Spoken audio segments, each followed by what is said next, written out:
আমাদের লাইফে অনেক সময় আমাদের অনেক গুরুত্বপূর্ণ ডিসিশন নিতে হয়। সো এই সিদ্ধান্তগুলো নেওয়ার সময় আমরা কি ভুলগুলো বেসিক্যালি করে থাকি?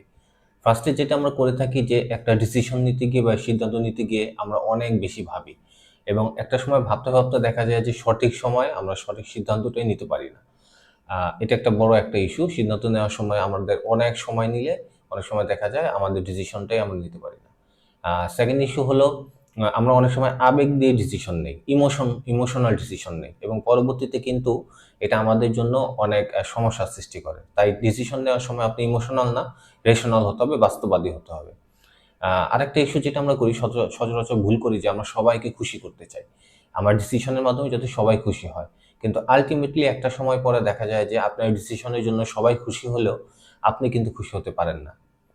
আরো একটা সমস্যা যেটা আমরা ফেস করি ডিসিশন নেওয়ার সময় যেটা হলো, আমরা যেকোনো ডিসিশন নিয়ে নিলাম কিন্তু কোনো ইনফরমেশন বা তথ্য যাচাই না করেই আমরা সিদ্ধান্ত নিই।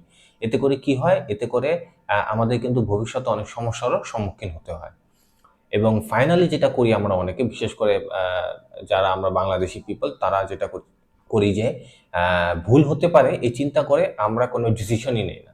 মানে কোনো সিদ্ধান্তে উপনীত হতে পারি না যে কি করব। সো এটা ঠিক যে অনেক সময় ভুল ডিসিশনের জন্য আমাদের লাইফে ক্ষতি হয়।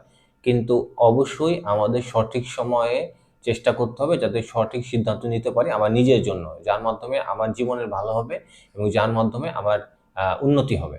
সো আজকে এই পর্যন্তই। Thank you so much. অবশ্যই আমার ইউটিউব চ্যানেলটা আপনারা সাবস্ক্রাইব করে দিবেন এবং ফেসবুক পেজটাকে লাইক করে দিবেন। Thank you.